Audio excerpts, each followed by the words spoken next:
Hello, my name is Jacob, and I'm going to be going over the Visiting Mars on a Budget section of the ACT English, Form 16MC3.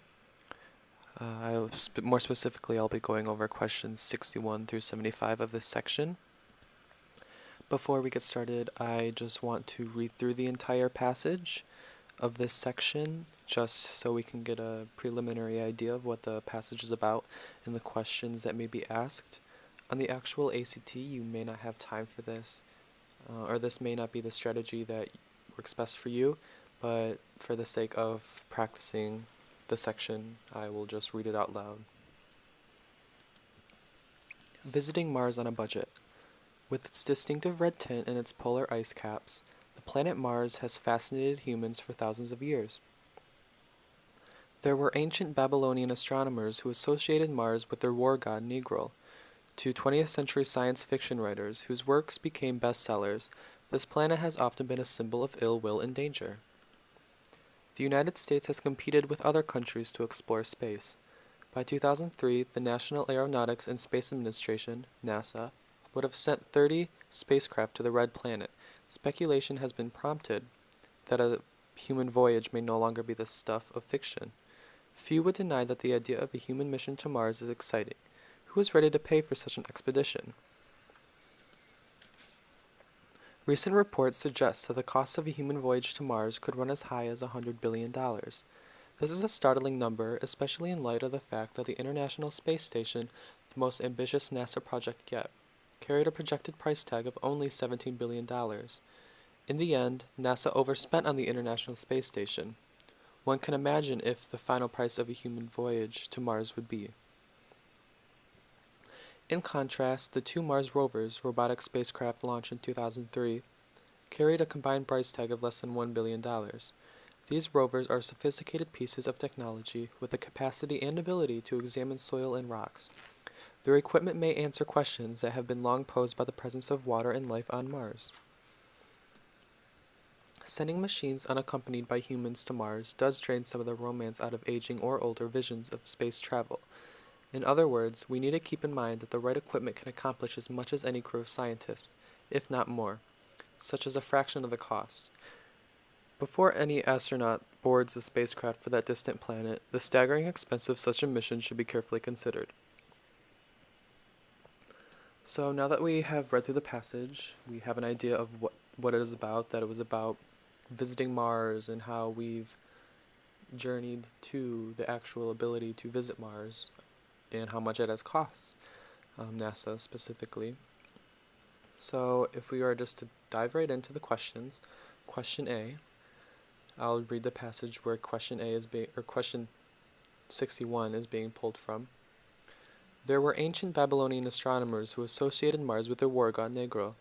To 20th century science fiction writers whose works became bestsellers, this planet has often been a symbol of ill will and danger.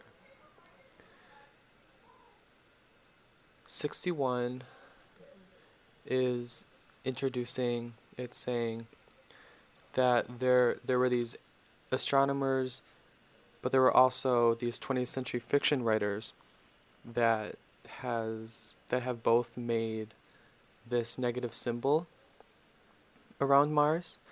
And since 61 deals with a sentence that is trying to introduce that topic, we would want to introduce such topic with from ancient Babylonian astronomers who associated Mars with their war god to 20th century fiction writers, blah blah blah. 4 connects quite nicely with 2, so therefore C is the right answer. Question 62. Given that all the choices are true, which one is most relevant to the statement that follows in the sentence? If we were to read the sentence again, or rather, which one is most relevant to the statement that follows in the sentence? So this question is asking if we should switch out the underlined portion right here with one of the options over here. So just to read the passage that the question is referring to. There were from ancient Babylonian astronomers who associated Mars with their war god Negro, to 20th century science fiction writers whose works became bestsellers, this planet has often been a symbol of ill will and danger. So our task here is to decide which one of these options best adds relevant information to the paragraph. Right now, the fact that these writers became bestsellers isn't relevant, so we know no change, F is probably not the answer. And just keep in mind, this paragraph is giving us a negative image of Mars. It's saying how historically people have kind of been scared of Mars, feeling like it's a dangerous place. So, if you look at H, who penned spine-tingling stories of little green men from Mars, that adds a negative connotation, that adds a sense of fear to the passage, which adds to the overall point of the first paragraph as a whole. So H would be the best option because it adds content, adds necessary ideas to the paragraph. Whereas the sentence about bestsellers, the sentence about wild imaginations, Mars in literature, aren't necessarily incorrect, but they aren't as useful as H. On to question 63. Given that all the choices are true, which one best leads from the preceding paragraph to the subject of this paragraph? So this, we're just trying to pick the most effective topic sentence. Right now, the topic sentence is, the United States has competed with other countries to explore space. That is quite a jump from talking about the negative image of space to this idea of competition. There is no leeway, so no change is most likely not the correct answer. But if we go through all the options, for example, B, right away. Today, such negative associations seem to be dissipating. That effectively transitions from the negative image in the first paragraph to what the second paragraph is about to talk to.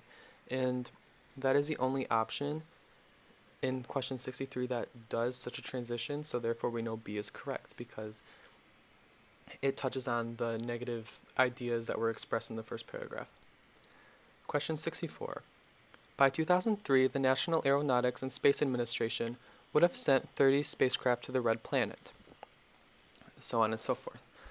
So right off the bat, would have is not grammatically correct. So if you ever see would have, like WOULDOF,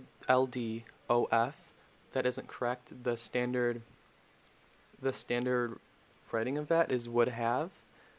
So we know that no change cannot be correct because the sentence as it stands is not grammatically correct. If we keep substituting the words in, we might be able to figure out which one sounds the best. By 2003, the National Aeronautics and Space Administration had sent 30 spacecraft to the Red Planet. By 2003, the National Aeronautics and Space Administration send 30 spacecraft to the Red Planet. By 2003, the National Aeronautics and Space Administration have sent. Well, we know National Aeronautics and Space Administration as one entity would have to be followed by a singular verb. So J would not be able to work. And this is an instance where we have to use the past perfect, which is essentially having the word had or have before the main verb. So like had sent or have sent are examples of the past perfect. Since we can't use have sent because NASA is technically singular, G is a correct answer. And also, we always use the past perfect when we're talking about a point in the past that happened before another point in the past. It can get a little confusing, but a lot of times what sounds the best to you will turn out to be the correct answer. In this case, it may have worked for you, it may not have, but G is the correct answer again. 65.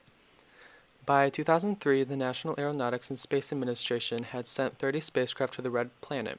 Speculation has been prompted that a human voyage may no longer be the stuff of fiction. Right away, we can tell no change is not the correct answer because, as it is, the 65 is an independent clause, meaning it could stand alone as a sentence, but it is being connected to the previous sentence with just a comma, which I believe is considered a comma splice, meaning you need to edit it somehow. So we know A is not the correct answer. but if we go through all the options. By 2003, NASA had sent 30 spacecraft to the Red Planet, to which speculation has been prompted. Had sent 30 spacecraft to the Red Planet, prompting speculation that a human voyage.